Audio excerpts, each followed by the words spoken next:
మీ MLA గారి పనితీరు ఎలా ఉంది లోకేష్ గారి పరిపాలన నెంబర్ 1 ఉందండి. 1 ఇయర్ అసలు 1 ఇయర్లోనే నెంబర్ 1 పరిపాలించారు. ఇదే ప్రభుత్వం అంతకుముందు పాత ప్రభుత్వం 1 ఇయర్కి మొత్తం నాశనం తప్ప ఏమీ చేసింది లేదు. లోకేష్ గారి పరిపాలన నెంబర్ 1 ఉంది. లోకేష్ గారు వచ్చాక బాగుందండి. ఇంకా అసలు డెవలప్ 1 ఇయర్కి ఎంత డెవలప్ అయిందంటే ఇంకా తర్వాత ముందు ఇంకా చాలా బాగుంటుందని ఊహిస్తున్నాం. లోకేష్ గారికి అసలు ధన్యవాదాలు మామూలుగా మనస్ఫూర్తిగా ఆయన గారికి థ్యాంక్స్ చెప్పుకోవాలి. అట్లే ముందు కూడా మన కూటమి ప్రభుత్వం అట్లాగే చేసుకుంటూ వెళ్ళాలని, మంచి చేసుకుంటూ వెళ్ళాలని. ఆ పవన్ కళ్యాణ్ గారు కూడా బాగుంది పరిపాలన. పవన్ కళ్యాణ్ గారు బాగానే చేస్తున్నారు.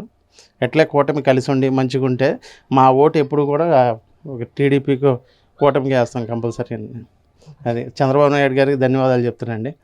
చంద్రబాబు నాయుడు లోకేష్ గారి మొత్తానికి మా ధన్యవాదాలు. కాకపోతే మాకు సొంత ఇంటికి అలవాటు ఉంది, అదొకటి నెరవేర్చండి చాలు.